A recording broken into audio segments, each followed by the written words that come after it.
سورہ زمر کی ایک آیت ہے جس کو مفسرین کا خیال یہ ہے کہ قرآن پاک کی سب سے زیادہ امید افزا آیت، یعنی اس سے بڑی کوئی امید افزا آیت اور ہو نہیں سکتی جتنی یہ آیت۔ اور وہ کیا ہے؟ قُلْ يَا عِبَادِيَ الَّذِينَ أَسْرَفُوا عَلَىٰ أَنفُسِهِمْ، اے حبیب صلی اللہ علیہ وسلم میرے بندوں سے کہہ دیجئے جنہوں نے اپنی جانوں پر ظلم کیا۔ اب دیکھیں اس میں طرز تخاطب بھی عجیب ہے اللہ تعالیٰ کی طرف سے، سبحان اللہ، میرے بندوں سے۔ اب انہوں نے اپنی جانوں پر ظلم کیا ہے، وہ گناہ کیے بیٹھے ہیں، اور اللہ تعالیٰ فرماتا ہے میرے بندے ہیں۔ اچھا ان سے کہہ دیجئے کیا لا تقنطوا من رحمت اللہ، اللہ کی رحمت سے مایوس نہ ہو۔ کیوں نہ مایوس ہو؟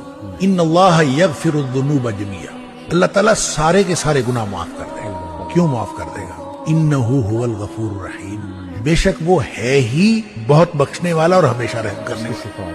یہ اس کی اس لیے کر دے، کیوں کر دے گا؟